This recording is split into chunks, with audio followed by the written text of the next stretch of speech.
Cuffs are off, man. Get right. Too many left in these leagues, but I ain't gonna leave. I'ma get right. Get right. Down to the bottom and scratch it for all the... Hey everybody, Adam Rank here. What's up everybody? It's Marcus Grant. This is AJ Dillon of the Green Bay Packers. I gotta give a shout out to y'all at Get Right Fantasy. If you are not subscribed, what are you waiting for? You want to lose your league? Our league. Check out the Get Right Fantasy Network. You got to get right with the Get Right Fantasy Network. And best of luck with your podcast. Appreciate the support. And you're tuned in to watch my boys at Get Right Fantasy Network. Get you right. Enjoy the show. But I tune in every Friday. Strategies provided, I will lock in every way. So go and roll your sleeves up. Yeah, go roll your sleeves up. And I'm getting down cause I roll my sleeves up. And I'm getting right cause I roll my sleeves up. What up? What up? What up, world? We are back. I'm Anthony, aka Rasta, and this is Get Right Fantasy Network. And I'm here on a lovely Friday evening. Happy Friday to these wonderful gentlemen joining me here. It's Friday Night Mocks. It's the Mock Draft Tournament of Champions finale. We've been waiting all month. We're only 6 days away from week one football, Chiefs, Ravens. Kendall, how are you? Thanks for joining me. What's going on, man? Hey, Brother Bear. Glad to be here this fine Friday with you fantastic and magnificent bearded gentlemen. What up, chat? What up to everyone watching? I want to see some excellent drafting tonight. Looking forward to it. Absolutely. All that work we've been doing, the advice we've been given, hopefully you guys have been paying off this last week. We're heading into draft weekend. And of course, no one's been helping you more than this other guy here as well, too. Well, all of us here, not more, but with us too. Been dropping those videos on Thursdays for us, joining us here on Fridays as well. Mr. Phil Ruskin from the Extra Point. How you doing, my guy? Good, man. Good. Friday night, we got the best of the best, dare I say, of the best in the building. Ready for this. I know the boys are ready. Let's do it, man. Their chat's blowing up. Boys, hey, they're getting excited, man. They're getting excited, man. I'm excited. Yo, the hype. Let's do it, man. Let's do it, man. So we're just going to jump into it, man. I'm already a little late here. Apologize, guys. Been a little under the weather. Had to get some stuff going on. Had to get a last-minute alternate in here as well, too. Someone who hadn't been responding. So I apologize for the delay. Luckily, our boy Jake the Snake was able to jump in and fill that spot. So to determine the draft order, normally we randomize it 3 times, but since we're here, it's the finale. We're doing something special. We have the ability to do this. We're going to run the 100-yard rush, man. These are one of the funnest ways for me to determine draft order. I don't know about you guys. I mean, there's a lot of different and creative ways, but these man are just, these are just too fun for me. So we're going to get into it. You guys, I assume you guys have done these races before? Many times. Oh, yeah. Okay, many times. So if you guys aren't sure, again, this is 100yardrush.com. You guys can use this. It is free. They don't pay us for it, but check it out. It is still pretty fun. So we have the 12 guys loaded in here today. Mr. J. Baloney, 14. Lord of Fanta. Ooh, I actually have him in here twice. This is why we do this. So that means who are we missing? If you guys want to go through and kind of check that with me as I run through the other names here. Raven Show Yo. We have Nick Rock 21, Awesome Eckler, Breaking Ball, Vince Mapstone, Adam C 1883. Who's not in? You're missing Rafi Chalupa. Oh, Rufy, our reigning champ, dude. You can't forget the reigning champ. How do I forget him? Not in there. All right. My bad, Rafi. The fix is in. I was gonna say, man, they're betting on a fixed horse race already. Right. So there he is. See, yeah, he's saying he's not even in there. He's in the chat, but not in the race. So we got JWN, got John in here, got Adam down in the hole, made it in, and Jake the Snake 14. So again, congratulations to these guys, the top 12 drafters of the mock draft tournament that ran all month long. We had qualifying mocks running Monday through Thursday. We took the top 3, those 12 from that week drafted that Friday. We took the top 3 from there to determine the top 12 here tonight. Might have sounded a little convoluted, but either way, we have 12 people here that are going to get ready to draft here. And this isn't just a mock, man. This is an actual draft. It will be played out throughout the year. So It will be an 18-round, 1 QB, 4-point passing touchdown, half PPR, best ball draft. And so they're going to draft it. We'll play it out. The winner's going to get $50 cash and title of Mock Draft Tournament of Champions champion. So without any further ado, are you guys ready to go? All right, let's get this race started, man. So good luck to you guys. Let's see how we go. 3, 2, and 1. Whoa, Ravens, jumped out to a big old lead. Jay Baloney coming behind. Oh, no. He's slowing up. Pulled a Danny Dimes, the turf monster. Oh, Jay Baloney won. Ravens show 2. Rafi in the 3rd spot. Breaking Ball in the 4th. We have Lord of Fanta 5th. JWN 71, 6th. Jake the Snake 14, 7th. Awesome Eckler gets 8. Adam in 9. Down in a hole 10. Vince Mapstone in 11. And to wrap it up, Nick Rock 21 in the 12th spot.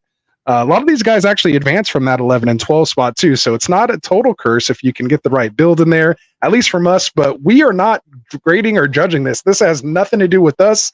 So make sure you guys that are in this draft understand that this is all you guys, man. This is your decisions, your rankings. Obviously, you can take what we've given you. But obviously, it is best ball, a little different than kind of what we were grading for redraft mocks. But, have at it. Make sure you have your builds. Understand, again, it's not a big tournament, so stacking's not going to be too important. It is going to be head-to-head, so you don't have to worry about total points shooting for complete upside, like our underdog best ball drafts that we do. So I should have been either had one of you guys putting the names in the draft order, or I should have been doing it while I was talking there to save some time. But you got it. You got it going there. I got it. Yeah. You got it. All right. Jay Baloney. All right. So you want to read it off? So Jay Baloney, and then we got Raven Show in 2nd, Rafi Bomb in 3rd. Ravens. Yep. Rafi. Then Breaking Ball. Give us a second. Mm-hmm. He's got his different team name. See, Rafi, come on, man. No, I'm just kidding. Who was after Rafi? Breaking Ball. And then Lord of Fanta. The man's got the best logo, easy to find. Yep. He had a new GIF in the chat too, which was awesome. Oh, yeah. JWN 71. Oh, who sniped me 4 times in our league this week. JWN. Hey, don't even get me started, man. Adam C was sniping me like crazy. Great draft tonight, but I'm not going to lie, in that league, bro, you got half my team, man. You got half my team over there. That's how I felt about Adam, man. Jake the Snake is 7th. Yep. Awesome Eckler's 8th. Awesome. Adam C, the dreaded Adam C, is 9th. There he is. Adam down C. in the hole 10. Down the commissioner of one of my dynasty leagues over there, man. New to the community. Love to see him in the final right away. There we go. Rock 21. Yep, to round it out. What up, Albert? All right, Jay Baloney, Ravens, Rafi, 400 consecutive streams.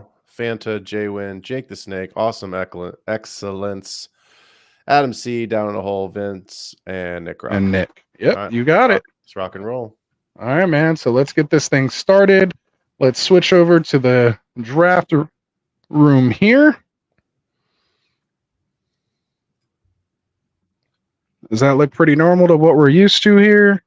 We'll turn this off, turn that off, pretend like I've done this before. So, guys, I see almost all green dots in there. I'm waiting on Jay Baloney, who's, of course, the one spot I hate starting the draft when someone's not on the clock. It is only 30-second picks. We got Lord of Fanta and Nick Rock in here. Maybe I just need to refresh. Oh, there we go. Jay Baloney's here. Everyone else, just want to refresh real quick, make sure we're good. Lord of Fanta and Nick. All right, so somebody at those guys, let them know we're starting. I know Nick was in the chat, so they might just be kind of switching back and forth, or we're on a little delay. They might be watching the stream on their phone and kind of going back and forth. So, what up, Dorte? He almost made it in. He's in one of our listener leagues as well, too. So we got the listener leagues draft going. We finish up the official listener league today. Not bad, 4 days. And the got left out leagues, couple rounds behind, but we might be able to finish up by tomorrow there. All right, so we all ready? Yeah, Nick Rock's not on, but everyone else is. All right, we have a little bit of time till we get to his spot. Nick, get here. I know you've been here. I know you've been waiting for this, man. He's been in our interestingly enough, a lot of these guys were in our in our listener league drafts as well too. So we know for sure that they're good drafters here, man. We've been seeing it. All right, so let's get this thing started. Without any further ado, here we go. Jay Baloney, if you're watching, we're gonna get started in 3, 2, and 1. So there we go. Nick did confirm he is here too, so we're good. Oh, okay, cool. So maybe it's just the whole dot thing. Sometimes it's weird. All right, so there we go. So Jay Baloney's here. So again, we're not grading this thing, so we'll kind of go through, kind of see how this is. Obviously, with the best ball mindset, half PPR, 3 wide receiver, 1 flex. It should follow pretty much a simple redraft though, but we'll see some different builds that, of course, I'm sure we'll get into here. We'll kind of talk about some player value, see if there's any crazy reaches. I definitely want to see how soon. Rashee Rice, he's been all over the place in the different drafts we've been going. So there's certain guys that I'm keeping my eye on here. But what about you guys, man? I'll just kind of open it up for this. I have a couple little, I guess you'd say little games. I just want to test your guys' knowledge from last year. Maybe like Family Feud style, name the top 5 this or 6 through 8 this or that. So just kind of start preparing those kind of things. I don't want you guys cheating. Don't open up any stats or anything like that. I just want to see if you got a feel for it off the top of your head. But yeah, before we get into that, just give me your guys' take, man, here of the last month, going through these drafts. Obviously, you have a lot of drafts, I'm sure, under your belts yourself. I'm finishing up the last of my redraft leagues as well. So I'm pretty much done mocking. It's only been real drafts from here. So who are maybe some of the guys, I'll turn it over to you first, Phil. Who are some of the guys that you found that when you started getting into your real drafts, you were pretty much kind of targeting, like, was there any like specific player or two that you found you pretty much walked away from in every redraft draft with? Yeah, I mean, I've still got a couple to go, but I think it's a couple guys we've talked about on my show as league winners, right? Like, I think if you look at certain players based off of their ADP and their values, I do think this is a year where I am kind of going against my own brand and trying to target one of the top tight ends, because I do think there are separators at the position. But if I miss out, guys, I mean, you guys hear this all the time. I feel fantastic leaving with Jake Ferguson just because of the volume in that offense. I think obviously what he represents for Dallas this season with CeeDee Lamb. I find myself just smashing the button as often as I can on David Montgomery, another player that I just feel like I really don't want to leave a draft without. I obviously I don't think this will influence the draft, but quarterback's really interesting this year because there are certain spots in drafts where there's just such great value. So I do find myself grabbing a lot of Kyler, Joe Burrow a little bit later and loading up, an extra wide receiver in the room, or maybe a hero RB early to come back and grab, like I said, a couple of wide receivers and Jake Ferguson, and then coming back with one of those 2 quarterbacks. I really like the upside for those 2 guys this season. Very nice. Same question to you, Kendall. Is there any couple of guys that you found yourself when push came to shove and money was on the line that you had more conviction on over the others? Yeah, a little bit. I found that I was pretty in on Amon-Ra early over the Jefferson Jamar Chase. Even in half PPR, I just have a really good feeling that he's going to have a massive year. I think he's pretty safely the closest safe top 5. I found that I started rising on Saquon. I was really in on a lot of other guys in that range, and the longer the offseason went on, the more and more I just think Saquon could be pretty legendary. Looking closer to his rookie season. So that was one I started to pivot towards a little bit. At some other positions, tight end. I think this year I'm super in on the Chiefs. I was looking at some more advanced numbers on them, and last year was just a crazy down year for them. Some historical lows for Patrick Mahomes. I think they fixed that with all the new weapons around them. I think Travis Kelce, while older, I think he actually has a pretty big bounce back, and it's the cheapest I've ever seen him. So I was originally more in on Kincaid and Andrews falling value. But the sharper the drafters I was around, the more you just kind of know that early tight end is going to be pretty popular in some rooms, and you're just going to get boxed out. And so I found myself taking Kelce a little bit earlier, and that was very unplanned in the season. At later on at wide receiver, I was finding in the middle rounds Deontay Johnson, who we mentioned on me and Phil's show the other day, huge boon for me. And I think Calvin Ridley is a huge flag plant for me. Number one player I will reach for just went off the board. Cooper Kupp, I think, is going to win some titles this year. I could not be more steamed up on Cooper Kupp. If I could throw kind of a late round guy that I keep consistently reaching for and consistently drafting at the running back spot, I've definitely been in on Jerome Ford. Yep. I brought his name up. I am so over the moon. Phil brought him up as a value the other day. I think there's a chance that he just literally keeps the job the entire year. There's a chance that Chubb plays one game and gets re-injured, and he is the steal of the draft in a pretty significant way. So those are kind of some guys that have been consistently on my rosters. Nice. For me, it's basically Christian Watson. I feel like I don't know what was going on. I was drinking the Christian Watson juice whenever I was on the clock, depending on where it was in the 7th or 8th round. I was just looking at the board, looking at the wide receivers and running backs, that were available usually by round 8 and 7. I kind of usually have my elite quarterback and tight end out of the way. Same thing like you said, Phil, against my, typical brand of later great.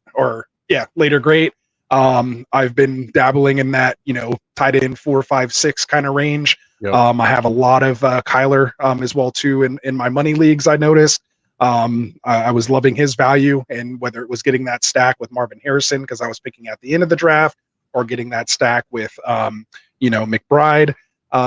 So I kind of have a couple different combinations there. But because I was taking that early tight end, I felt like when it got down to like that flex spot for, in a 3 wide receiver league, I kept finding myself staring down Christian Watson, man. And depending on what was available on the board, I just felt like his upside was like no one else.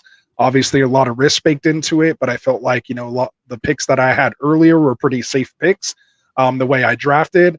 And so I felt like I was able to kind of take that risk for that upside in that position. Because again, you can't teach his speed. You can't teach that efficiency. He's attached to a good quarterback in a good offense. Yeah, there's a lot of mouths to feed, but we've seen even when all 4 are healthy, he is the alpha and will demand the targets and can have that mismatch. And he can literally score in any way, shape, or form on the field. So I don't know, man. He just felt like my best value.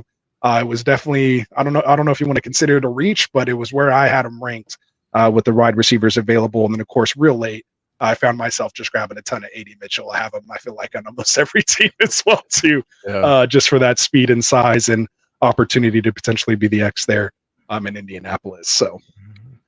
Rashee Rice going 27th overall. Ooh, yeah, I was just looking at that because I think it's really, really hard to see a suspension coming. Yeah. You know what I mean? Like the news has been very quiet. There's been nothing from, obviously the Chiefs wouldn't say anything. They'll do the, we're letting the legal process play out commentary, but it just hasn't been anything. So I think you ride with Rashee Rice, and if you got him in Dynasty, I'd be worried about the suspension next year. But if you're in best ball, if you're in redraft, I say go for it. Grab your guy, especially if you, I don't want to influence the draft, but I think we can influence. We're not judging it, so we can give our tips. We can table talk it a little bit. If you can get Rashee Rice and come back with Mahomes, I think that's great. You know what I mean? I will see if Mahomes gets past, where Kelsey is here on the board, because now you've got 2 Chiefs in play. But yeah, I think it's a really interesting play to just say, you know what, they're going to run it back. Kendall, you just mentioned you're really in on the Chiefs this season. This isn't a player that I'm, leaving a ton of drafts with, because I do think the cost sometimes is a little too high for me. But in Dynasty, I've got a ton of Pacheco. I'm very excited about what his season's going to be in a league where I've obviously got him on a roster and don't have to draft him. So I think the Chiefs are going to, as a Niners fan, they're going to be there. They may not be there all the way at the end, but they're going to be there. Yeah, I got to say that's interesting that Rashee Rice, I think in half PPR specifically, this is mirroring an underdog best ball format. I do think Worthy for me is a better value than Rashee Rice, just knowing that the long passes, the touchdowns, the big plays, particular to best ball, and also a touchdown heavy. I've always looked at Rashee Rice as a PPR king. The short screens, the can catch 10 passes, but for less than 100 yards, kind of the under 10 per catch. So I think the popular play is to go crazy and reach for Rice. I don't think I would reach as far, particularly in best ball, but I do think he is going to chance to pull the trigger on Mahomes at 410 here. So let's see if he ends up doing that. Interesting. Last thing I just want to say on that Rashee Rice take is, if you guys saw the short that we posted, I think it's been 3 or 4 weeks ago. I pretty much kind of called this. I said, once we get kind of clarity and we realize he's not going to be, suspended or potentially not suspended, allegedly not suspended, he'll probably go about that 2-3 turn, which is about where he went here. I could, I was like, I pretty much could see that happening if that was the case. Just again, assuming if there wasn't the off the field issues, where would you have him ranked? Just coming off the Super Bowl and everything else, you'd have him right there. We did this 2-3 turn. We played this game together. I think we did it off camera, but I think it was me and you, Rasta, that did it one night after one of our 100,000 shows we've done, right? Yeah. But like, we were just sitting there like, okay, would you, we played winner stays on kind of game, right? King of the Hill. And I haven't found myself like, I've got some shares of him, but I haven't gotten him every single time. But Devonta Smith is another player that's kind of in that 3-4 turn. That to me, it's like if you miss out on AJ Brown to go get Devonta Smith 2 rounds later, and you can't in this draft, it's already happened, but like can still potentially stack him with Jalen Hurts the 3-4 turn. To me, that's another one that in best ball, I really like the upside and value there because it's a 2-round baked in discount for a receiver who on certain weeks will have better numbers than AJ Brown does, right? Like that's just how it's gonna go. Right. And let alone if he gets hurt, is capable as a 1 for sure. Which is also what had me attracted to Addison as well. But before I get off that thought with Rashee Rice, I don't know if you saw this, but yesterday they actually came out, and this was the 29th at 4:20 p.m.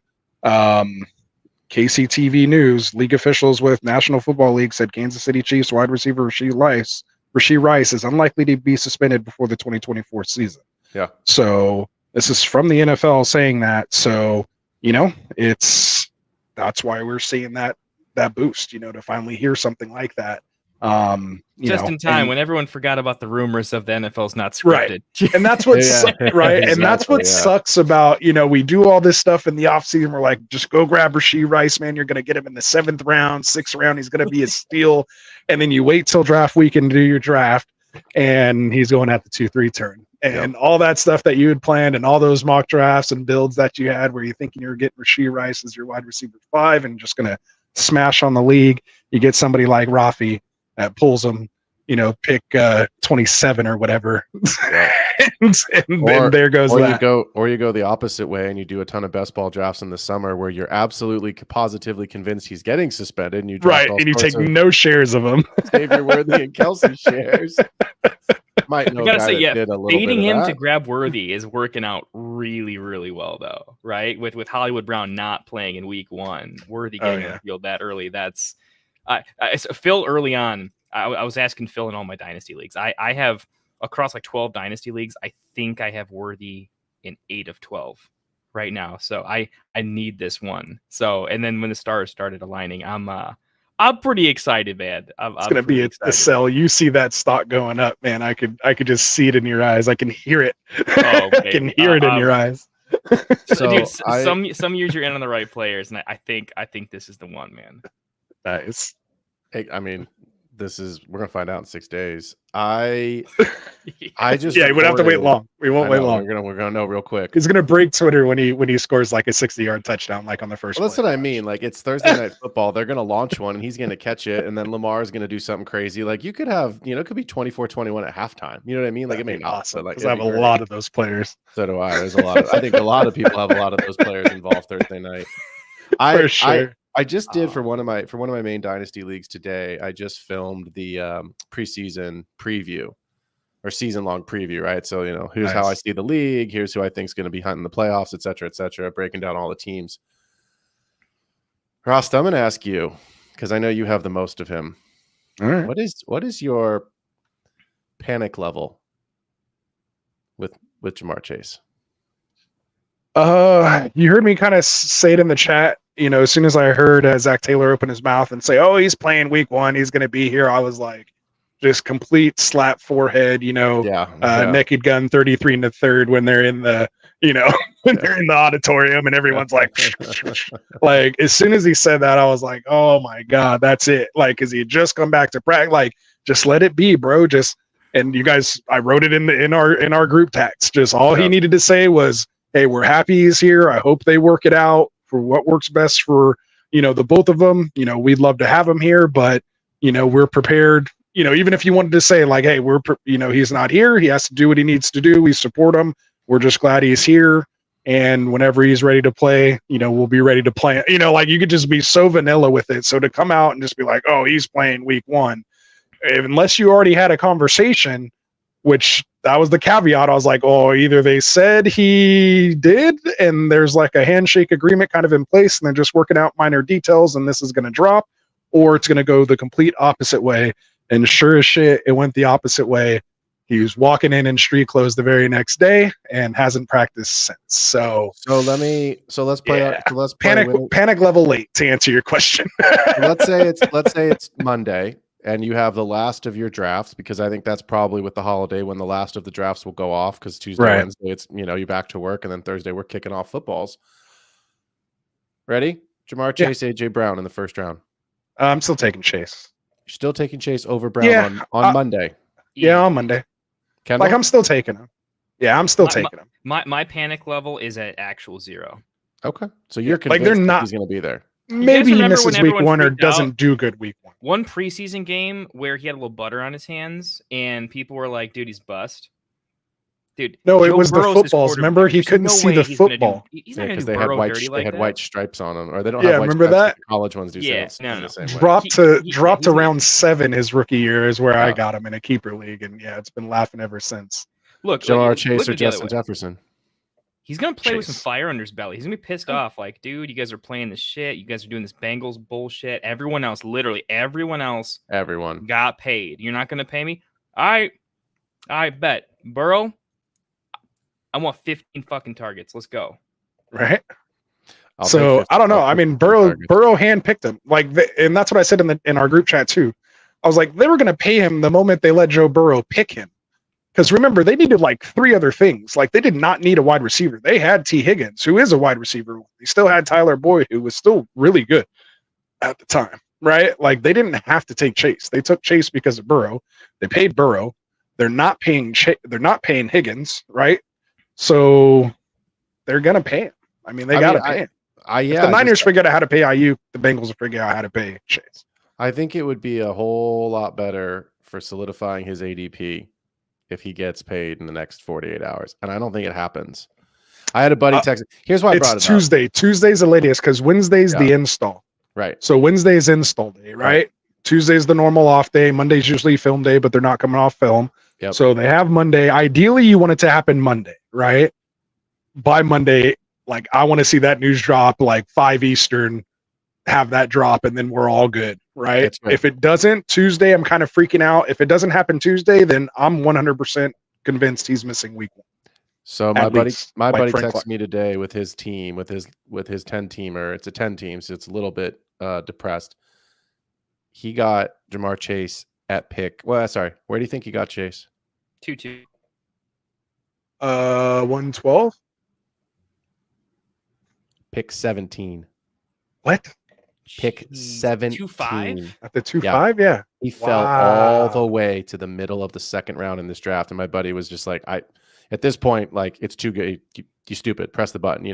His team's loaded. He sent me the people team. Were drafting DeAndre Hopkins. I mean, we were drafting Rashee Rice still in the 6th and 7th with a potential 6.5 year suspension. Half-year suspension. Dude, you could start Justin Jefferson, Jamar Chase in that would be nasty. I don't remember who his other wide receiver. He started with Breece Hall.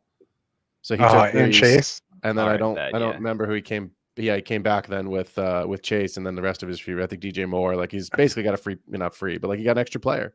Right? Dude, you're free rolling too. Here's the thing: you'll be a living legend either way. Either you're a genius for taking the value when he falls, and he still is Jamar Chase and plays, or just be that guy that's like, yeah, I'm just gonna throw away my first round pick and still beat you jokers. You're just playing with house money at that point. It's just embarrassing if you win. A ton of people lost Chubb, who was a first-round pick last year, and still won championships, right? I don't want to talk about that. But I'm just saying, JK, I'm just saying, it happens. You can still recover from that. But the upside is just insane. Again, it's why people were still drafting Breece last year in the 4th, right? Coming off that ACL. People were drafting JT in the 6th, 7th round last year. I mean, I got one more keeper league to go. Drafts next Wednesday. It's my oldest league. My buddy's keeping JT for in the 5th round, and it's awful. See, that's crazy. I mean, it's great for him, but awful for the rest of us. For the rest, it's everyone else's fault for letting him fall that far. Yeah. So we're not actually. This is the first time we're not grading this.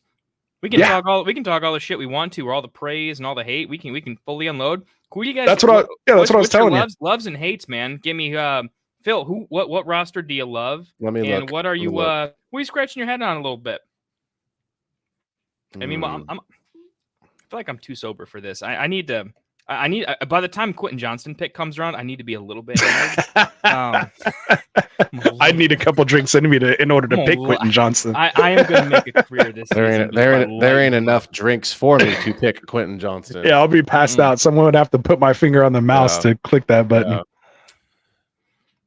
Let me see what happens here, because this is starting to get interesting here with Nick Rock. I love his wide receiver room from the 12. 12 is a hard spot to draft from, but he's got great value. So I'm curious to see what he does here.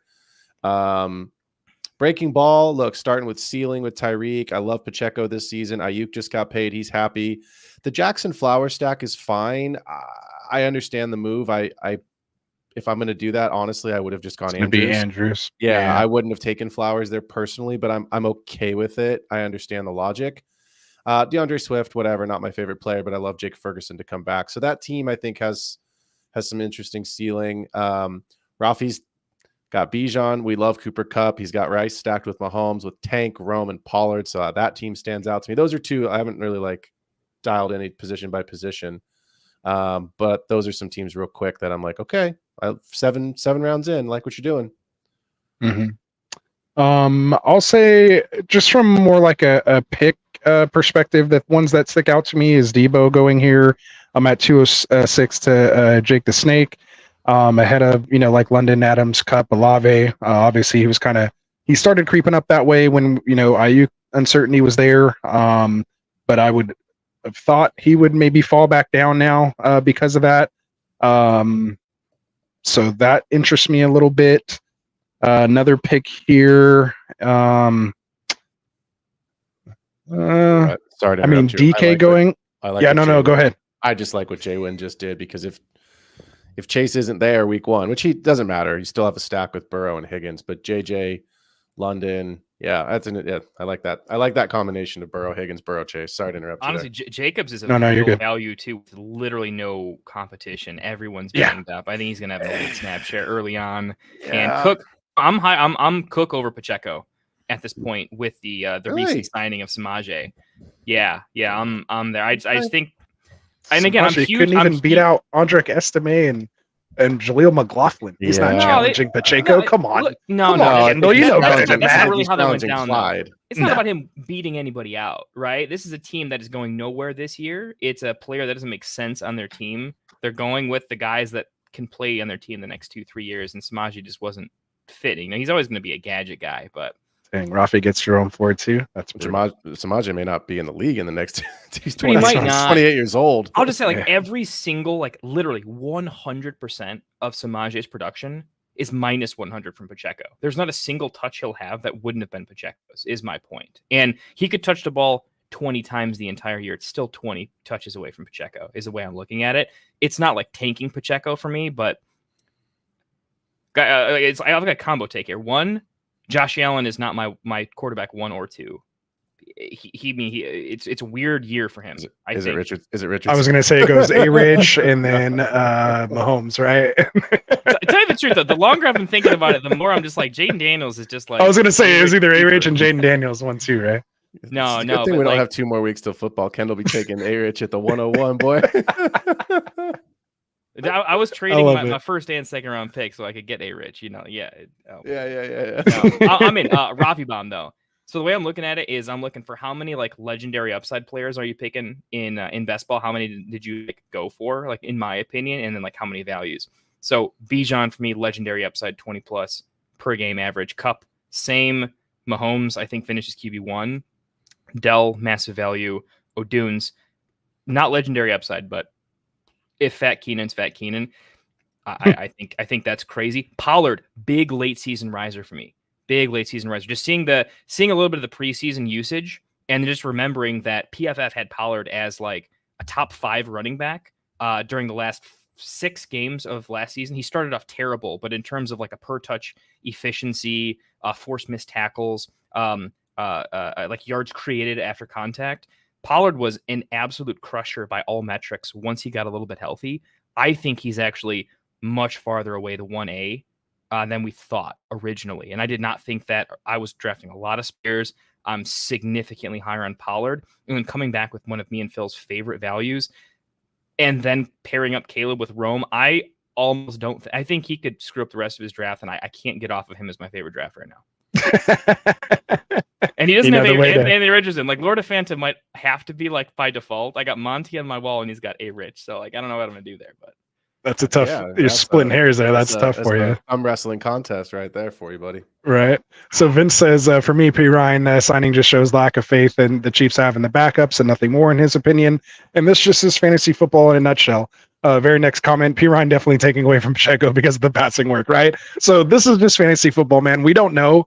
Like we're not Nostradamus. We try to predict this stuff as much as possible. But we have different takes where, there's people on each side of the fence. This is why fantasy football works. This is why drafting works. This is why ADP is a thing. And it's not just uniform everywhere else because people are looking at different things, at what they're looking for, in specific players and how they think, things are going to play out with the data that they have. So yeah, man, this is just what I love. This is why trades work. That's fantasy football for you. You don't want everybody just all in agreement or else this wouldn't be a fun game. So good stuff. I'll still you guys, but right. P. Ryan's hyped every time he has moved and never impressed. So it's been really interesting for me this offseason, having done I haven't done my total count, but like probably close to 500 best ball drafts at this point. Is just the amount of, I told you guys, I took some of those shots at the big field tournament. So it's like, if I'm going to invest the same amount of money into all these little small league drafts, I might as well take that and like just take some shots, right? To me, it's so funny because like obviously I'm in a ton of dynasty leagues. Seeing guys just clamor to the wire for these players, that's like, you're never going to play them. You're not going to, like, unless there's like massive injuries. And even if that happens, like you're not getting value. You're not getting a David Montgomery type level if Jahmyr Gibbs, flares up his hamstring. Like Monty can go and replace what 90% of what Gibbs can give you, 80%, like somewhere in that range. Like, it's not a Samaje Perine take, but like Samaje Perine, I'm not buying it. Even if he takes a couple catches away, a couple targets away from Pacheco. I mean, we're not saying Pacheco's playing 100% of the snaps, right? Like no one's playing 100% except for Christian McCaffrey. Like you want a short yardage target? I don't know. There's this guy named Travis Kelce. He can get you a couple yards in the first down. Like, or just throw it behind the back at this point. Yeah. You're gonna be like the Harlem Globetrotters. Like their practice needs like some, like confetti and water bottles. Kind of like Harlem Globetrotter style, man. God, I hate that I like them too because they're like my worst enemy. Mahomes is like my nemesis, and I hate him so much, but love him so much at the same time. He's ripped my heart out as a fan, but as a fantasy player, like and just a football player just in general, and especially after watching quarterback and all that, like he's just such a cool like dude, right? Like you wish you could kind of just be him, right? Like winning Super Bowl champion, just down to earth, right? Like just all around dude. Dad's a professional baseball player, like you know what I mean? He's just like, man, like you can find all the reasons to hate this dude, but he's just really good at what he does, man. And it's just, it sucks, man. It sucks. Certain guys, love what. Someone cut me off because I'm going down a soapbox there at that point. I'm reliving it all right there. What Vince Mapstone just did is great. He just grabbed Goff in the 10th. Thank you. Yeah, Goff in the 10th to pair with Laporta. Nice. Oh, baby. And Gibbs. He has the triple stack. Yeah. Double hero RB and loaded up at wide receiver. So I like this team. 5-9 is so sweet. Yeah. That turned out real nice right there. Doesn't have the rushing upside in 4-point, but he can make up for that with some 3 touchdown passing games, especially, of course, in those games where those touchdowns are going to Gibbs and Laporta, both who scored 10 touchdowns. Or 8 games for the Lions are in a dome this season. The Lions win the Super Bowl. He wins the draft, like for sure. And make sure you guys go get Bates, the kicker over there, right, Kendall? Yeah, you know it, brother. Dude, I have never been like more harassed in my life for making a pick. Over a pick? I had 11 other players messaging me in like the regular comments and in messages. I think I had 11 trade requests at one point in time for Jake Bates. What league was Name this a in? time in fantasy football history you had more than one trade request for your kicker at any given time. And I had double digits going on for Jake Bates. That was unexpected. Hey, what's crazy is you took him in that draft, and so I ended up taking him. I think in Scott Fishbowl or the Dynasty Fish League, one of those ones I took, where we play the kicker, and we got the same response. Like I got the same. So it must have been the other league then. It must have been actual Scott Fishbowl. I have him somewhere. I have him where it's a mirror league. Wait, oh no, it was the ACG. It was the ACG Veterans Invitational. It's also a mirrored version of the Scott Fishbowl. So they mirror it, and it's just another charity league from our boy Jeezy, who will be joining. He was actually supposed to join Get Right even before you guys came on board. We're just a little behind talking about it, but yeah, I grabbed him there, and same thing. Like, oh, look at speaking of which, he's here. Look at hey, shout out to Jeezy. What's up, man? So there we go. Yeah, we're in 2 different drafts right now. But yeah, shout out to Jeezy's charity league, man. But I took him there and got the same response. Like people are like, "You really think he's gonna beat out Badgley?" And I'm like, "Yeah, my boy Kendall said so, so I'm taking a shot on him." So, and yeah, and then like literally, it was like the next week, Badgley goes down now for the season, and Bates is the guy. So can we get there we go. And I think kickers are honestly real quick. For the kicker take. How you come on? Oh, go ahead. No, what'd you say? Like, I was saying, can we get a couple? Can I throw me some? I will be more willing to trade Jake Bates if I can get a sub from all these folks. Like people are offering me ridiculous stuff. I don't need a first. I just need. We just need subscribers. Right? Come on. Make sure you guys go hit that subscribe. Drop the link in the chat, man. We've got everybody here. Make sure you guys are subscribed to our boys over here at the Extra Point, the Fantasy Football Tavern. The links are dropping in the chat right now. Help them grow, man. Our boy Phil here just got over 100 subs, so congratulations there. Yeah, and our boy Kendall's trying to hit that 200 sub mark. I think you're like 20 or so away there, so let's throw some subs his way, guys. We got 20 people watching. Man. Hopefully you're all subscribed. I'll send you guys all a bottle of wine. All right, let's get to 200. Hey, there we go. There we go. Vince said he grabbed him in the SFB. He grabbed Bates there too, so he's feeling pretty good about it. So there we go, man. We got the Bates crew going on. And just real quick, my quick kicker take this year. I don't play in a lot of leagues with kickers. My home leagues, you know, Scott Fishbowl, obviously kickers, and they're actually about half the leagues I'm in. Interestingly enough, have kickers still in them. I think they're actually going to be more important than usual this year. With the whole kickoff change, I don't think anybody's really talked about it too much in the fantasy sense. I haven't really heard anybody talk about it, and I've been meaning to kind of talk about it, and it's never really come up until now. But with them getting the ball now at the 30, and I've seen a lot of these running back to the 35, 40, and we've seen guys literally kicking 58-yard field goals, 60-yard field goals now, right? Like they only need to gain 15 yards and you're in field goal position, like one first down and you're in field goal position.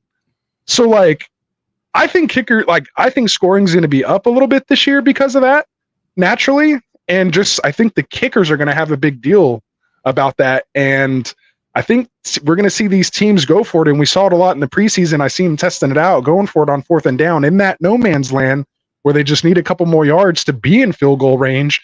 And worst case, like you're only giving up like 20 yards of field position if you were to punt it anyway and it was a touchback, right? So like I seen the coaches kind of really playing with that in preseason was something I was kind of watching. I don't know if you guys want to give a quick take on that, if you think I'm crazy with that or maybe onto something. But that was just something that was kind of stirring around the old brain here. Jerry Jones just tweeted out that he's not going to pay Dak Prescott. He's going to pay Brandon Aubrey instead. So, yeah, I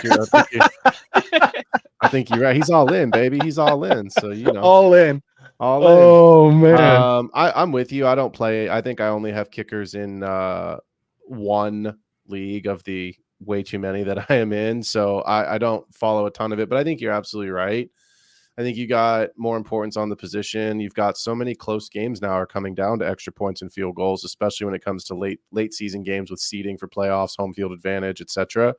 So yeah, I mean the NFL kickoff rule is we're gonna see what it is, but I think it's gonna have some positive impacts on the game. And yeah, if you've got kickers, I mean, look, I think people struggle with, you know, I'm going to go get all these skill position guys and lose to the kicker because that's the week he got 17 points in the defense. Got me. I see it when your happening now. highest scoring player is your defense, and like you're frustrated as hell because that's who you lost to. Which I think why people eliminate those from their leagues, right? But if you're in those leagues, yeah, man, go stream the hottest defense each week and get yourself one of the lockdown kickers that's going to kick 14 out of 18 times indoors. Be happy with it. Right there, it is. What about you, Kendall? Any quick kicker take? My current take is I just feel a burning desire to I'm gonna stalk him if I have to. I'm gonna reach out to old Batesy. I'm gonna get this guy on the show. Oh, wow, that'd be awesome. I'm gonna find a way. I'm gonna lock him down for 5 minutes to get his take on kicking. If not, I'm gonna get the Notre Dame kicker on within a month, and I would love to hear from an actual NFL kicker or Notre Dame kicker. I would love to hear their take on this. That's my take. I'm gonna borrow their take. That's awesome. And paste it. All right, let's do that. Let's do that. I like that. See, and that's why you guys got to subscribe to the Fantasy Football Tavern and the Extra Point if you guys want this information. And of course, sub to us over here at Get Right Fantasy Network as well too. Doesn't cost you anything. Just hit that little sub button, and let's go. So anyone in the chat, man, you're watching this later. If you guys want any feedback on your teams, let us know. You can always drop screenshots down in our sleeper channel. I know the three of us here, we geek out and love going over people's teams and kind of seeing how they drafted or potential moves or guys they should be looking out for. So yeah, we're all down for that. So all of our contact information is down in the description if you guys are interested. Be sure to do that. And we have our boy Jeezy here saying, hey, he just needs us to stretch this out about another 4 hours because he wants something to listen to while he's driving back to Tampa from Miami. So shout out to our boy over there. Gotta go across Alligator Alley there, where there ain't nothing but swampland. I'm from Florida, man. I grew up there. That's a lonely drive, Tampa to Miami. Jeez, I gotta wake up in 4 hours, man. I don't know about that. You guys run me till 2 a.m. every Friday night, dude. Oh, it's this is how we do it, man. I love it, man. You're gonna have your early show coming on soon, though. Well, here's the thing. What everyone doesn't know is right after we wrap. All right. First thing I say is one, I got to go take a pee. And after that, I say I'm exhausted.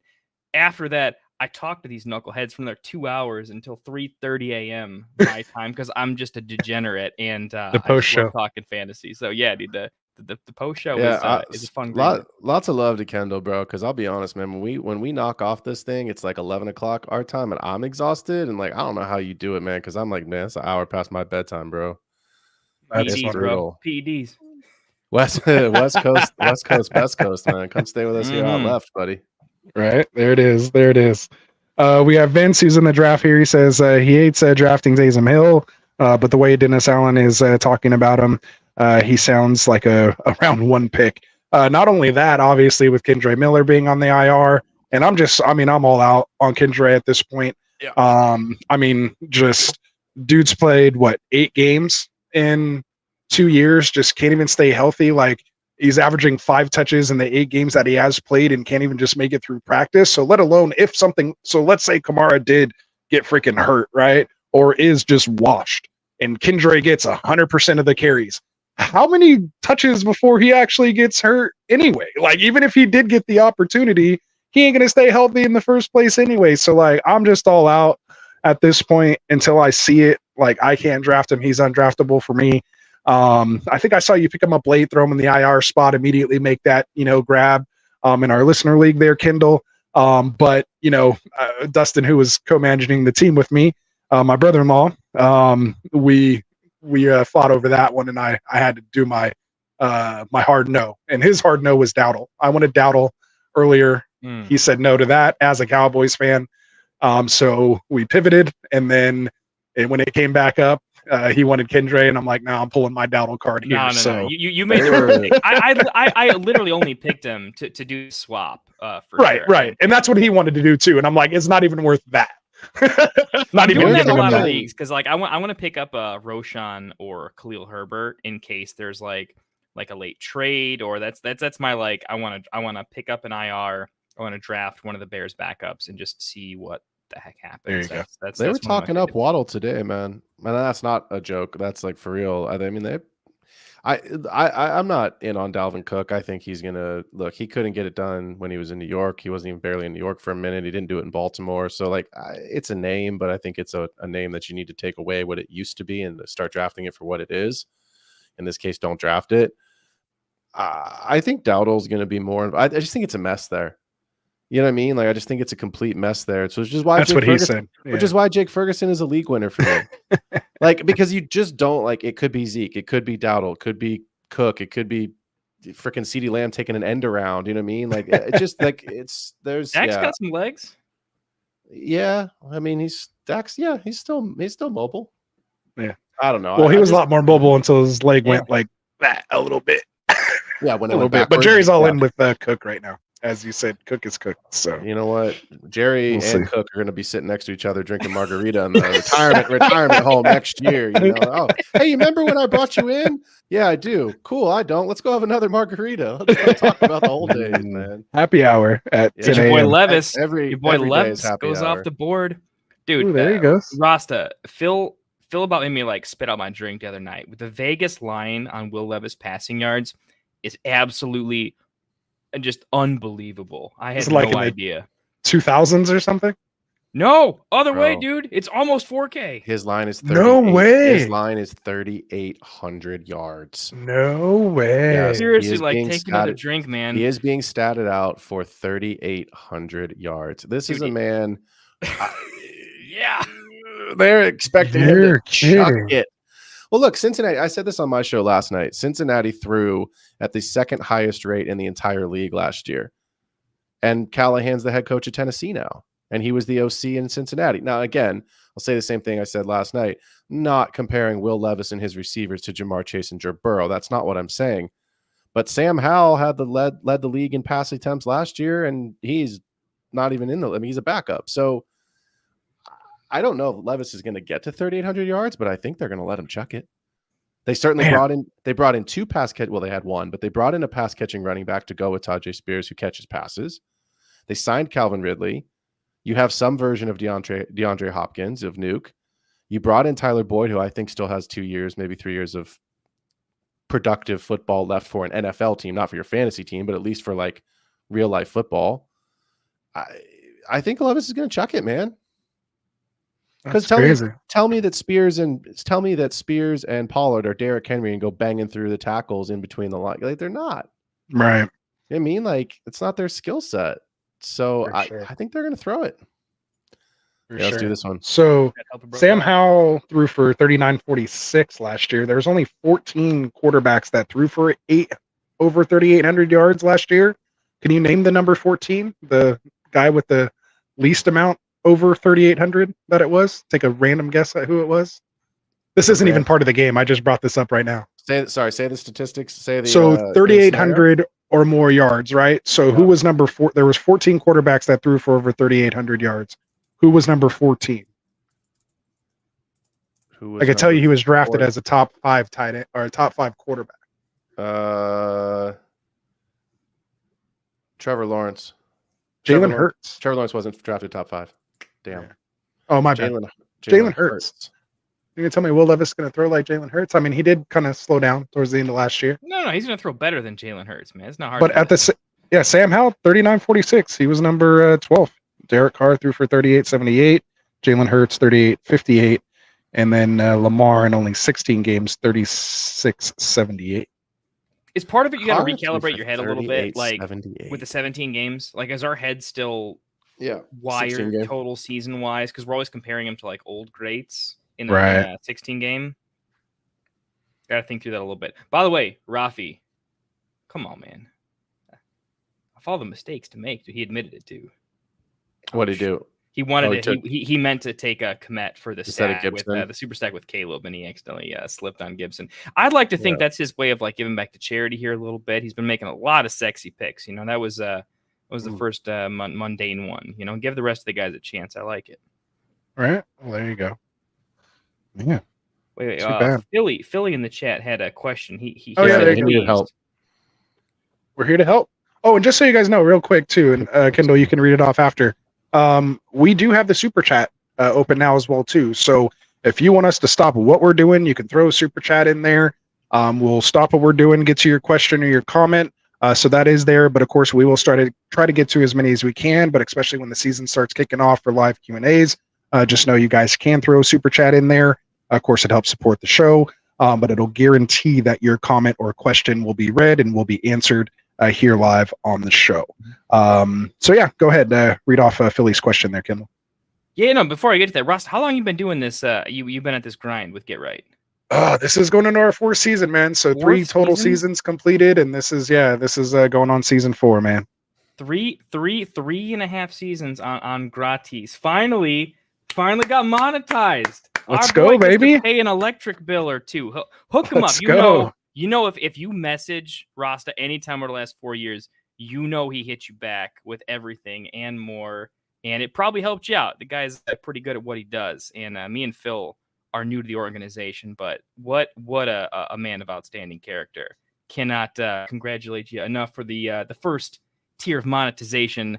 So definitely, if you want something crazy, shout out. You got a good joke. If you want to make fun of Quentin Johnston, super chat that. I will be happy to read all the takes you got on Quentin Johnston being terrible. But that being said, congrats again, Rafi, and all the Get Right. Now, Philly, I'm in a home group draft. Pick 6, we're at the 106, 12-man PPR. We've got to be super flex 1 through 5 are all QBs. Mahomes, Allen, Lamar, Hurts, and Stroud. I'm guessing he wants to know what to do with the 106. Guys, you got to take this because you already know what I'm going to say. Well, he missed his. We can take our time now because his clock's up. He missed his pick in the chat. We were chatting through it. But Oh no, the clock was ticking. Yeah. What do you go with? He says, "I hope I have enough time." So maybe. Oh, I haven't scrolled down enough. No, he didn't tell us. He said, "Well, clock is up." Oh man. Well, Kendall, we know who you're. Well, who'd you go with, Philly? If you're still listening and watching, who'd you go with? Hopefully, it was maybe like Anthony Richardson. I wouldn't have mind CMC there at all. Yeah. Get that pick in there. Just try to get an advantage instead of picking one of the top or lower tier quarterbacks. You're already behind, so you got to try to create a positional advantage somewhere else. Get a little unique. That's what Superflex does. It doesn't just. It's not a 2 QB league. I think people get so worked up in Superflex. All it means is you can get super flexible with your build. You know, those quarterbacks are going to be pushed up because naturally those probably 1 through 5 or 1 through 6 are going to go QB heavy, but then that allows that back half of the draft to get a little interesting and start taking off some of those top tier running backs and wide receivers. You know, you have the 3 running backs that are the top tier there, and then, you know, your 5 or 6 or so top tier wide receivers that can go there. And a lot of the times in the back half of those superflex drafts, you can double up on those guys or just kind of get that next to the top tier quarterback on the way back, you know, with like a CMC and like a Kyler or someone like that. So that's kind of my type of strategy. If I'm kind of picking for the middle, I'm either like, you know, Joe Burrow or I'm sure Kendall would say like Anthony Richardson you want to have in that spot. And if not, I'm pretty much taking CMC or Lamb at 106 there. So let us know who you went and got. So no, I think what do you guys think? I mean, I'll jump in because we know Kendall's answer. I would probably take Richardson myself just because I do think he's at the end of that tier, but I have no problem with somebody that wants to take wants to take CMC and then try to come back with Kyler or Joe Burrow as their QB1. If you panic it out, you can honestly come back in the 3rd and take Jared Goff if you freak out about not having 2 quarterbacks. I know some guys don't like that. So yeah, I think you're right, Rasta, to get that positional scarcity or to start a mini run on another position. And, you know, like the thing you and I have been talking about, we've all been talking about, but you really need to leave this draft with one of the big 6 running backs. Otherwise, you're punting that position further down the line. You know what I mean? Like if you're not leaving with, you know, Brees, CMC, you know, Bijan, Gibbs, you know, Saquon, JT, I'm grabbing receivers and I'm moving on with my day, especially in PPR. Yeah, because those top positional players are going to score, you know, what those mid, you know, probably 8 to like 15, you know, QB 8 to QB 15. Yeah. Like they're going to be right up there scoring the same points per game as them for the kind of the most part. Like maybe they might have a, you know, a higher spike week here and there. But, you know, we've seen guys like Jefferson and Chase go for 40 and 50 points as well, too, and Lamb. So like that can happen. It's not like it's out of the question. by having that quarterback there. So yeah, so I mean, just more to the wise. And again, just perfect example, guys. If you're on the clock like that, man, shoot a super chat and we'll shut the hell up and just get right to your question. So that's why we have that super chat there. You won't get lost in the chat, and we can help you while you're on the clock.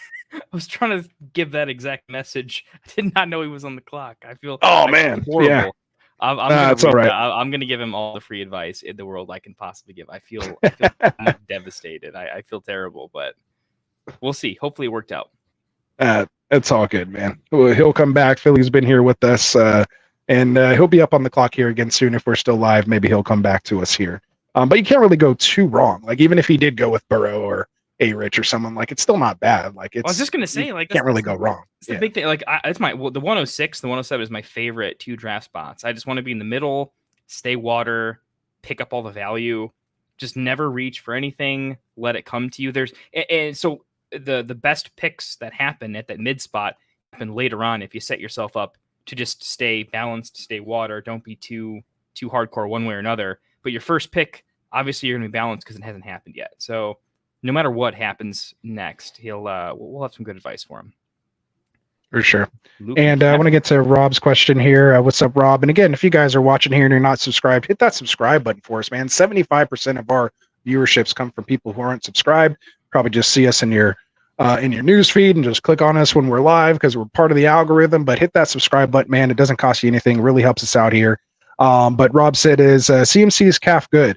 I think he's fine. Remember, he was kind of dealing with the calf injury, last year. That's why he did miss what he missed, like the Cleveland game or whatever it was, when him and Trent, and Debo, they were all kind of out and banged up or whatever it was in that little 3-game. And we couldn't slide. Kick a field goal in the can't kick a field goal and raining storm there. That terrible non-pass interference call, and I don't even get me started. With that said, I don't think it's anything that's going to keep him out. Like, I'm not getting those kind of vibes from it. I think they're just being extremely cautious. Obviously, we're trying to make a run for. Philly's on the clock again. Pick 2. Oh, he is. All right, let's go back to it. Let's see. Now Philly's we're excited. On the clock again. Here we go.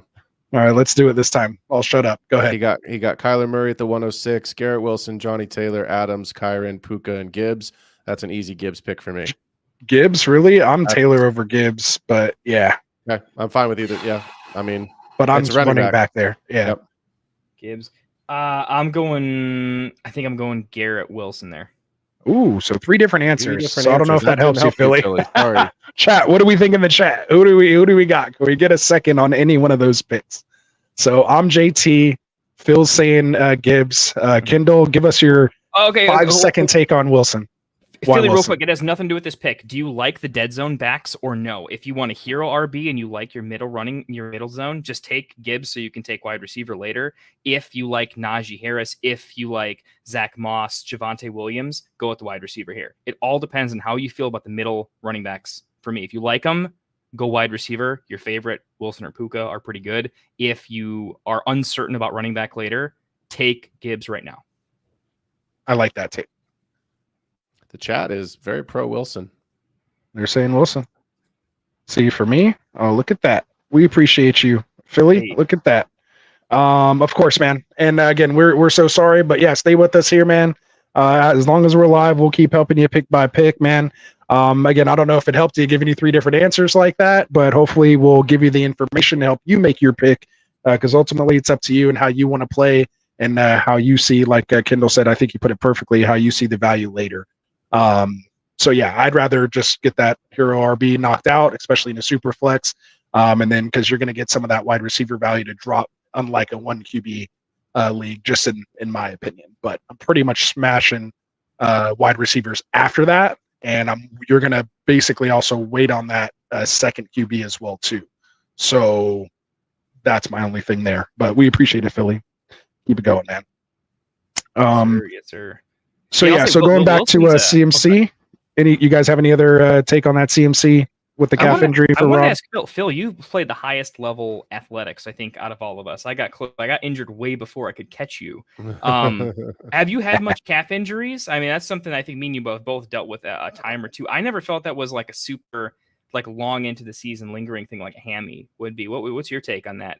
No, I mean, I think it's just like any other pulled muscle, right? It takes time to just let it kind of come back. You got to do your rehab work. You got to make sure you stay off it, don't re-injure it and aggravate it. But I think people are scared because of what happened to Joe Burrow last year. He came into the season with the calf injury. He started slow. I mean, you're talking about CMC, who's going to use his calf muscles to plant, to cut, to shift. It's fine. He's going to be fine. They're talking about Jahmyr Gibbs' hamstring is good to go. He's there week 1. He's ready to, rock and roll. CMC, same thing. What I can tell you from all my years of experience, quite simply, is if you get something that's even a little bit of a strain, these guys get shut down. They're in the rehab room 4 or 5 times a day getting work done. You know what I mean? Like, they're not even out there. They're out at practice in tennis shoes, walking through and doing the installs and playbook, but they're not doing anything that's going to possibly not even a half speed. They're probably walking, if anything. It's just like riding the golf cart around. Yeah, like you got nothing to do. Go put them on bubble wrap. So the reason I said in that scenario I would take Gibbs over JT, you're going to get more pass catching work, I believe. Ultimately, I think they can coexist, Monty and Gibbs. But here's my big thing is, yes, it is a hamstring. It can linger. It was not even any sort of a thing to be worried about. It was a very small, just like tweak. Everybody always talks. We always do this. I'm guilty of it. I do it too. We always talk about the second tier guys as having so much value if the first tier guy. Trey Benson to the moon if James Conner gets hurt, right? Ty Chandler has value when Aaron Jones goes down. What if Monty goes down? Oh, yeah. What if Monty misses games and it's Monty's the one that goes down and it's all Jahmyr Gibbs to himself? You can't. That is potential for overall RB1. Yeah, and we've seen that happen last year because Monty missed 3 games? Level.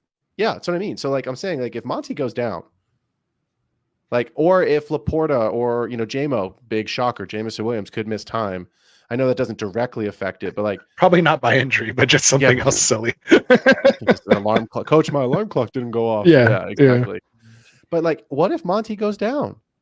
I think Craig Reynolds will get 5 touches a game. Yeah, exactly. 5 touches a game. And you'll get a 95% snap share for Jahmyr Gibbs. So here he goes. Waddle, Smith, DJ Moore, Achane, Jacobs, Evans. You have to take if you went Wilson. Achane, baby. We set this up earlier with the Wilson pick, baby, and you get a falling Achane. Let's go. Let's go. We're all on board there. Good. Yeah. We're all in agreement there with Achane. Take that upside. Who is the quarterback that he took in round 1? Kyler. Oh, yeah. So he's sitting with Kyler, Wilson, Achane. We're going with that rainbow start. So what do you got? What position are you guys? Now that I'm kind of invested now. At this point, what position are you targeting next? It's the wide receiver for me. Another wide receiver. In 4, even if Olave's there, I'm still. Oh, Achane went. We got to repick. Achane's gone. Oh no! It's Devonta Smith. Oh, then Devonta, yeah, for me. Yeah, Devonta Smith over. It's tough between Waddle and Smith. I like them both. Or if you want a late stack, I don't mind DJ Moore. DJ Moore. DJ Moore's my my 20th pick overall, ahead of Devonta Smith at 22. Devonta Smith's not injured right now. Jalen Waddle's still wearing a non-contact jersey. I mean, I know he's going to be fine. I know he's got another week, but he's still wearing a non-contact jersey, and it's probably because he's got a game next week of why he's in the jersey. But they don't want him. Yeah. It's the same thing. What if AJ Brown goes down? You've got Jalen Hurts, who you love with ceiling. You've got an offense with Kellen Moore and Devonta Smith, who has been a wide receiver 1 when AJ Brown's fully healthy. That's the imagine if AJ Brown goes down and he's got it all to himself. If Puka goes down and it's Cooper Kupp with 2-round discount. It's also why I like Jordan Addison. He's my second most drafted player behind Christian Watson at value. Because if JJ goes down, then we've seen Addison perform at wide receiver 1 numbers. Have you seen him perform at wide receiver 1 with Samuel Darnold? It was. I mean, it was with the Pasternaut for a little while, and then he got a game with Dobbs. Yeah, he got a game with I think Mullins before JJ came back. So and then remember because Pasternaut was still there, and then he got JJ hurt right when he came back. Remember he threw that ball and got hit and just cracked his rib or whatever. We saw that in receiver. I had two first round draft picks in my keeper league last year. I had the 101 because of the trade that I had made. The guy that got the 101 became my pick. Drafted Justin Jefferson. I had the 110 and 111. I took Bijan Robinson and Nick Chubb. My season was over by week 5. No JJ, no Chubb, done. That was it. Out. Yeah, you can't recover from both of those. And I'm pretty sure I had Joe Burrow as my quarterback. So unless you happen to grab Kyron and Puka off the wire to replace them. Both. Yeah, I did happen to get Puka, but yeah, no, it was pretty early that we were done. Yeah, it was toast. Oh man. Hey, boys and girls, Especially in a hero RB and your hero goes down in week 1. Like, yeah, that's tough. That's the drawback of a hero RB build. Yeah. You're hoping other people's running backs go down, not yours. No doubt. So Philly's sitting here with Kyler Murray, Garrett Wilson, and Devonta Smith. So I like that start for sure. We'll see what happens here. Gives them a little flexibility here, depending on who's available. When it comes back, you can even go maybe elite tight end. Maybe McBride's there to get that stack. Let's redraft. Maybe don't need to go. Don't need to necessarily go with the stack. I actually kind of like breaking it up sometimes with like maybe an Andrews or something like that. So yeah, he says, I have Laporta and McBride so close that he leans Trey if you have Kyler. I didn't even know that comment was up before I started talking, just for the record. Yeah, I think that's close. It's basically what I was kind of saying, but yeah. Kendall and I were talking about it last night, and he said it, and we've all kind of been saying it, but we do think that there's touchdown regression coming for Sam Laporta. I still think he's a locked and loaded top 5 tight end at the position. I don't see a floor lower than that. If he gets you close to 1,000 yards or 1,000 yards in 7, 8, I think you're happy. You're getting mostly what you paid for. Right. I just don't know that you'll see a double-digit season because the hype train is real for Jameson Williams, and even if it's not, you've got a healthy Gibbs, you've got a Monty, you've got Amon-Ra. Like, there's just a lot of mouths to feed, so I just don't see it being double-digit touchdowns for Laporta. And I think him and Trey McBride, yeah, it's going to be interesting to see where they wind up. I bet you that they wind up right next to each other. Tight end 3 and 4, 2 and 3, 3 and 4, something to that effect. 3 and 5, right. 3 and 5. Well, and the big thing too is we don't have a Kelsey that's scoring like 18, 20 points per game, right? Right. Like that's the biggest difference this year, and why I'm not like, well, it's either early or just forget about it because you're at a disadvantage so much at that point anyway. But there's so many viable folks at tight end this year to where I feel like there's at least a good 6 quality guys, and then there's the others there, the Fergusons and the Evan Ingrams and those other guys that'll still put up close to 10 to 12 fantasy points a game. And I just think those top 5 are going to be somewhere between 12 and 14, maybe 15. Like if you're really pushing the ceilings of all these guys, maybe Kincaid can get there with the target volume, but I don't think anyone's going to be in that Kelsey old range, which brings that kind of the curve back down a little bit. So yeah. I just think the hard part with some of these elite tight ends is that their teams are so good and there's so many receivers, or there's just so much competition, right? Like it's why I'm not saying Jake Ferguson's going to be an outlier and score 18, 20, 30 points. You know what I mean? Like he's not going to do that, but the path to volume is there for him, which is why I think he is a good value if you miss out on some of those top guys, because there's not really a ton of competition outside of CeeDee Lamb.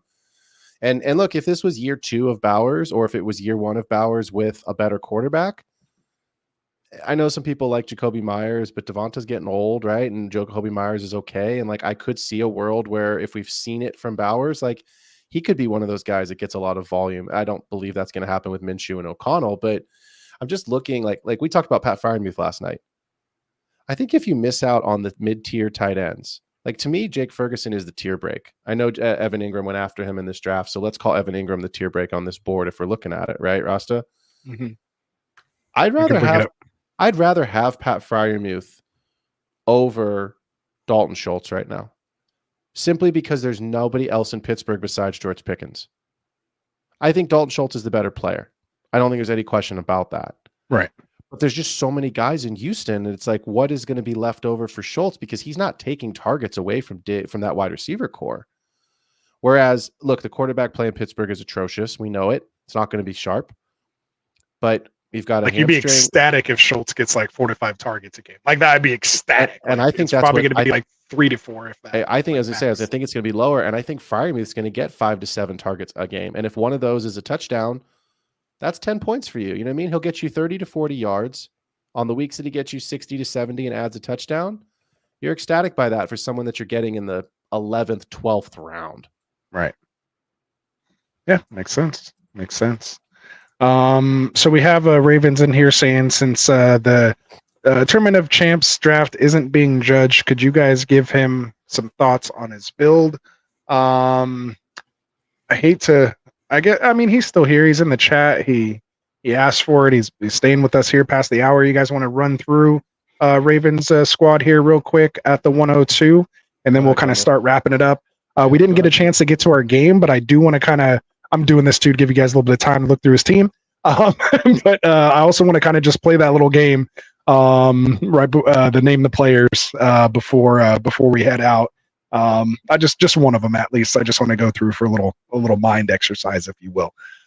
So go ahead, Kindle. What are you thinking about Ravens team there at the 102? Okay, solid and obvious pick. I'm a huge my guy, Achan. Love that. I think it gives you league winning upside in best ball. Waddle, just solid, like him there. Elite tight end, we're all kind of in on, so we just like the general build. Rachaad White, generally seen as a tier break above the guys that go after him, so I think a decent value where he goes there, stayed balanced. Nice little wide receiver run, Kirk, Allen, Hopkins, kind of some older veterans there. Like it in general, won't break it down too much, but I like taking that position there. If being honest, I'm not going to look at the names too much. It's just they have some upside to them. I like the build. Prescott, pretty solid value where he goes there. Elliott and Sharp, so a little bit of a fragile running back room. Pearson Hill, so maybe going to need a little bit of upside. Needs some upside at running back, but lots of other stuff. Dak and Stafford going late though. Liking that quite a bit. Second tight end and Komet, not too bad there. Overall, I think structurally it makes a lot of sense. Elite early tight end. White was a little bit of a value. Achan's and my CeeDee Lamb could be the wide receiver one overall. If I looked into it a little bit more, Kirk, Allen, Hopkins, I think I maybe would have gone a slightly different way with a couple of the picks here or there. But that being said, I don't think they have super elite ceilings, but Allen and Hopkins should probably put up, they can definitely put up 170, 180 fantasy points, maybe 200. I think between them, you're hoping for some spike weeks, and they have the capability of doing so. So overall, very solid structurally. And I think guys like Lamb and H at least give you some elite upside. Structurally, going with McBride and the two quarterbacks you took, I like quite a bit. So I'd probably give it a B+. Nice. What about you, Phil? Yeah, look, really simple. CeeDee Lamb's the obvious pick. Achan, I love in best ball. I love him a lot more paying that price at the second round for him than I would in a league where I've got a managed league where I've got to make a sit-start decision every single week. Is he my RB1 or not? Waddle, I love. McBride, fine. White, fine. I think for me, what I'm looking at is this middle round, like you, Kendall. I'm okay with the Christian Kirk pick there simply because I just don't see anybody else. But personally, I would have taken Deontay Johnson over Keenan Allen. I would have taken Watson right there. Well, I know that's what I was looking a little further down the board. Like for best ball, Watson makes a lot of sense there. Yeah, I would have went Watson Addison like on that 7-8 turn for me. That was my other. The reason I'm taking Deontay Johnson just simply is I think he's the guy. Whereas we know there's a ton of mouths to feed, and I know it's best ball. I get it, right? You're looking for spike weeks, but I think you're going to get a lot more volume with Deontay Johnson. I would have taken Addison over Hopkins. Obviously, Dak is the fantastic stack laid on with CD. I'm out on Zeke Elliott. I wouldn't have taken him there, and I wouldn't have taken Sharps. I would have taken McLaughlin and maybe gone a different direction with another player. I like Chuba McLaughlin there would have been a little better for me too. Yeah, I think that's probably. I don't know if or even Corum with Stafford later. That's what I would have done, is taken Corum and McLaughlin there. It's a little bit of a reach, but not enough to where it's like really upsetting the apple cart that you've gone like a whole round or two for a reach on that player. After Prescott went, it's get your guy time. Mm-hmm. You know what I mean? Like you can kind of throw ADP out a little bit out the window there. I imagine Elliott wasn't his top pick. I imagine he was hoping that Tua would have got back for the stack with Achan and Waddle. That's my assumption. It's the first thing I looked at too. Obviously, when he went 2 picks earlier, it was probably a little bit of a pivot. And then, of course, we're looking at there was somebody else that I thought I saw as far as a stacking opportunity that went a pick or two before, but I guess I messed it up. But yeah, I think it's a good team. I probably am a little lower on it, Kendall. I think I'm probably like in a solid B range, like 84, 85. Just because I I think the running back room's a little fragile. Yeah. If I'm looking at it a little bit harder, It's a little I actually fragile for think me. if you look at where those wide receivers went, I just think he got a little bit unlucky too, which can definitely happen. It's just not your fault sometimes.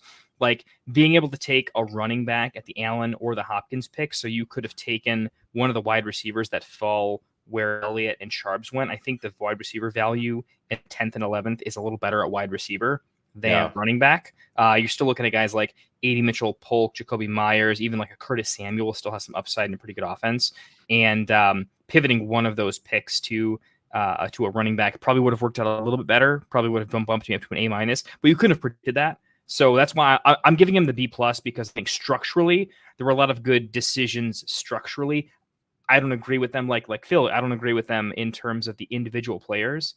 Yeah. But I could be wrong too. And because I could be wrong, I think structure is kind of like the data's kind of proven what makes sense. And structurally, I like it quite a bit. And Stafford in the 13th is just like a my guy for both of us. And so I'm going to give you a lot of points for that.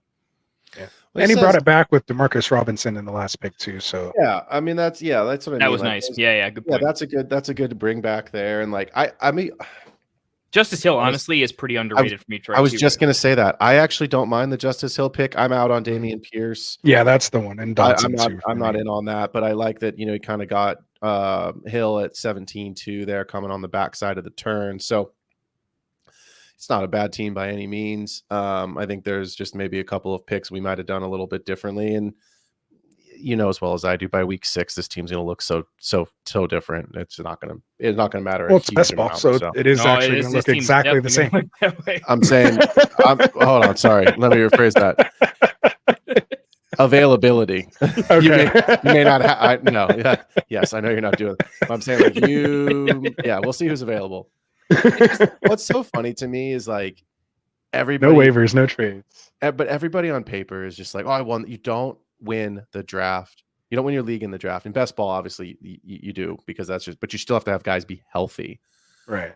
So yeah, man, but you can lose the draft. You can lose your league in the draft. You can absolutely lose it. And like Hill and Sharps, Brock Purdy 101 can profit in a big way. I think like Hill, I just picked up Hill in our league out of the dude. There's no one there. Like I think he's sneakily moving way up my board as guys. There's no one there. There's literally no one there. If they're behind, we need to put Henry on the field or the pass catcher. It's close, right. But do you think the Ravens are going to be behind? Their early season schedule is absolutely brutal. I don't draft the Ravens defense anywhere in leagues of defense. It's insanely terrible. I looked at it the other day. I was looking at like I was on the late turn, where I think when you're the late turn, you can kind of be the first person to get defense around early because you can. And I looked at schedules and I was like, so that's Baltimore, San Fran opening night. Yeah, I mean, it's just brutal. It's like literally you draft them, you got to draft a second defense. There's just no way you're starting them against the Chiefs. You're gonna go 0-1 just because you drafted the wrong defense. Ravens don't play the Niners. Yeah. Cincinnati, I think, plays New England week 1, don't they? That's who I have in my one league that has I've been scooping up in all my defense. Yeah, I was like, who's playing? Literally what I did, I was like, forget the points projection. I was like, who is playing the Patriots? Because that in my survivor pool, click on Cincinnati. I was like, for the first 2 or 3 weeks, whoever plays the Patriots, that's who I'm picking in survivor for sure. For sure. So yeah, so for me on this one, though, man. For defense, who cares? It's not about that. They're just not good. They have no one. They're not going to go anywhere. Like they may go 12 yards and then it's 3 at 3, 1 first down and then punt. Hey, you got a point there. So you might get a field goal out of it though, depending on how much they run it back. They usually do have good special teams, so we'll see. Yeah, but yeah, I'm in the more like 80, 81, 82, so I'm more like a B- on this team. I won't go into full details, but because of some of those things, Komet, Dotson, Pierce, the Elliott pick, there's a couple picks in there. Hopkins, Allen, I would have done that a little different. But like Kendall said, the structure I think is pretty sound. Just some player takes that I would go different. So I'll keep it in the B range, but it's just still a little lower for me. So let's play your game. Let's do it. There we go. All right. We got FF Season. What's up, Season? Good to see you, man. How you doing? We have Jesus saying, I need to see a Got Left draft review. So that's our Overflow Listener League. I think it's still going. Might be close. Might even be on the clock right now. I don't know. Yeah, so we're going to do that Monday. So we're going to review the Get Right Official Listener League as well as the Got Left Out Listener League. We'll probably break those down a little bit, go over them. on Monday. Kind of go from there. So we'll see how it goes. So stay tuned. Keep on watching. Adam said, I might as well critique his team too. Let's hear that hate. You and I like the same guy, so I assume your team is probably going to be pretty up there on players that I like. Obviously, you see he has Christian Watson in the 7th, which is what I've been saying. Like, we're on the same wavelength here. Adam gets the stack with Jordan Love. I don't mind Singletary and Gus with Etienne and Walker up top. You have Kelsey there, Brown, Pickens, Worthy, Watson. Those are just best ball upside type wide receivers. I love it. 3 wide receivers through the flex and a modified double hero RB build here. Goes late quarterbacks here with Watson and Fields. So a little sketchy, behind there, but, hopefully just Love stays good there. Allen, then you take some dart throws here with McMillan, Franklin, and Whittington down here. So I still think this is, I think your top half is a little better than Ravens, just because of the wide receiver core I like a little better there. I like his quarterback room better. So I'd probably put this around that 84, 85 range. Kind of solid B for me. I'd like to see better backups here. I love the running backs. I love every single running back he picked. Yeah, I'm good with the running backs and wide receivers. I would have taken Saquon over ETN, but other than that, I didn't even see that. Braylon feels really, that really, was really good. Oh, because he had Brown. Yeah, because he had Brown. Yeah, but it's best ball. You could have gone super Eagle stack and taken Hurts in the 3rd, 4th. He passed on Hurts twice. So you could have gone Super Eagle stack and best ball. I'm okay with that. I've got a lot of that Super Eagle stack. I was going to say, you've done that. I've seen you do that. I've been in a draft with you and done that. Yeah. Yeah, I've got a lot of Hurts, Barkley, and then one of the 2 receivers, and I'm very comfortable with that up top. So it's expensive, but I like it. The Watson Fields feels more like a massive field tournament where you're going for elite, stupid outcomes. Yeah. Right. In a 12-man pod, I think you should go with a little more safety than the Deshaun Fields situation. Like, I would have definitely gone Geno or Darnold or Young or Nix over Fields just to have a tiny bit more stability, knowing that the first half of the draft, I think we really love. Pickens, Worthy, and Watson are all like best ball elevated picks. It's nasty. Yeah. Like that's going to absolutely hurt somebody some weeks. You know what I mean? I think I would have, but by the time I get to round 12, I would have been like, I'm feeling so good about my draft, a little more stability. What I think have elevated a little bit, but back in the 16th, like McMillan is a great pick there. So overall, pretty good. That one too. Let's play the game. The sun is rising on the East Coast. Yeah, I was going to say, we got to do it. Got to be up in like 2 minutes. I got eggs and bacon cooking over here. Eggs and bacon, he could smell it. Adam said, just skipping over my comment he sees, but we did have to just get to it. But like we told you guys, there is the super chat feature there. If you want us to stop what we're doing and get to your comment immediately and make sure we don't skip it, drop us a super chat. It doesn't have to be $1,000 super chat. You could drop us $1 or $2 just to get our attention and say, hey, I got a question or a comment that I'd like to get. So he did come back and say thank you. So yeah, just give us a second. We're on a little delay here. So there we go. Awesome's asking for his how's his squad too. I'll let you guys know, man, what I think of these squads. Give me some time over the weekend. I'll kind of maybe do a little write-up, let you guys know. As you guys all know, that's what I was doing the entire qualifying tournament, when I would announce the top 6 people that were going through. Everyone asked, so why didn't I make it, or where did you have me? And I was giving everybody their feedback, and obviously I couldn't talk for the other guys, but I was able to at least give my takes as to why I didn't make my top 6, or did make my top 6. So I'll probably do the same thing for this here.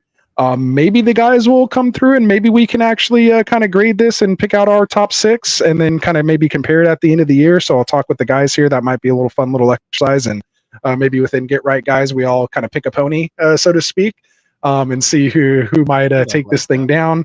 So there's 6 of us. So maybe we can pick 2 in case one of our teams that we think is nice. So we'll hold our own draft. We'll draft these drafted teams. So we'll randomize in order, and we each get a drafted team. We'll end up with 2 teams each. I like We're gonna that. be That'd be kind talking of in the fun. green room. I got a pretty nasty idea for next year. All right, cool. So we'll talk it over. All right, so let's get to the game real quick. And with all the build-up, it's probably not even going to be as fun as I thought. But I just wanted to kind of see where you guys' minds are at. And there's a couple tricky ones in here, and I just want to see if you guys wrap your head around that. So that's the only thing I'm going to give you. Hopefully you guys haven't cheated off and veered off when I gave you guys a hint earlier. Nothing on the screens. No Googling here if you can. But this is going to be in full PPR, fantasy points per games. There was 7 players overall, non-quarterbacks, in full PPR that scored over 20 points per game. Granted, not all of them played all 17 games, but at points per game, there were 7. Obviously, the top 2, Christian McCaffrey and CeeDee Lamb. I'm not letting you guys off that early, but can you name me the other 5 that scored over 20 fantasy points per game that were non-quarterbacks? So since Phil's laid back like he has this in the bag, I'll give him the first guess. Tyreek Hill has got to be the guess. Okay, so Tyreek Hill, number 3. Go ahead, Kendall. Can you name one? CeeDee Lamb. Well, no CeeDee Lamb and no Christian McCaffrey. Those are 1 and 2. I took those off the list. So you're guessing what is that? 3 through 7. Brees. Brees, no. Brees was actually 13 at 17.1 points per game. Oh, so back to Phil. Oh, okay. I get how to win this now. Puka? Yes. Puka was number 10 at 17.6 points per game. Go ahead, Kendall.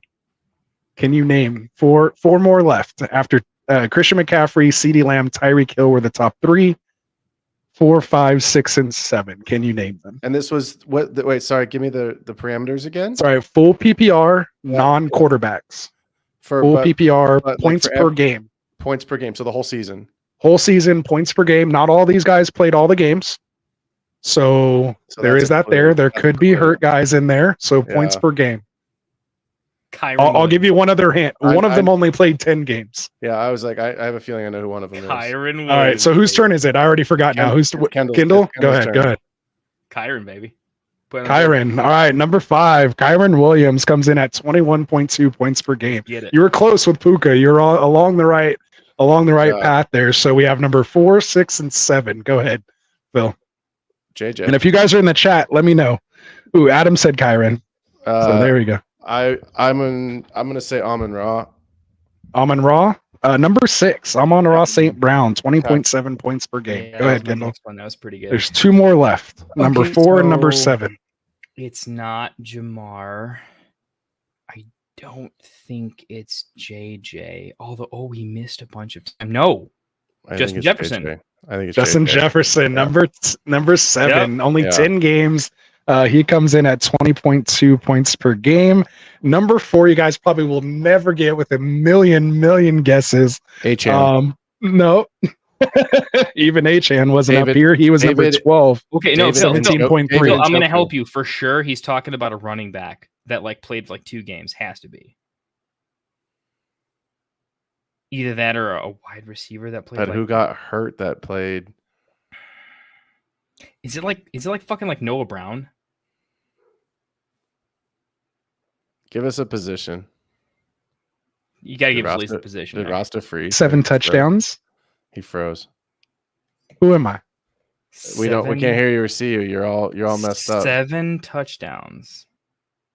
How many games did they play? Rasta. 13. Can you hear me? Yeah, I can hear you, but we can't see you. It's all messy. Oh, is it? What happened? It went out or something? Yeah, well, we missed all the clues, so. Oh, okay. So if you can at least hear me, I'll try to reset my camera. But if you can hear me at least, it's he played 13 games, had 1,243 yards, 108 receptions, only 7 touchdowns, but scored 21.5 PPR points per game, and is not on the same team this year that he was last year. Joe Mixon. Nope. No. Kendall? No. It's a wide receiver. He's on a new team this year, right? Yes. Oh shit! Hang on. They got JJ in there. I was thinking Tank Dell, but he's not on a new team this year. Calvin Ridley. Oh my god! It's got to be. Yeah, is it Calvin Diggs? Ridley? No, it can't be Diggs because Diggs had a terrible season. Diggs had a terrible season. Hold on, I'm gonna get it because it's gonna piss me off if I don't. Diggs was 22 at 16.1 points. Keenan Allen. Keenan Allen, he's on your team. There you go. It's in the chat. I was like, wait. There it was. John had it first, man. JWN. Keenan Allen, he had it in there first.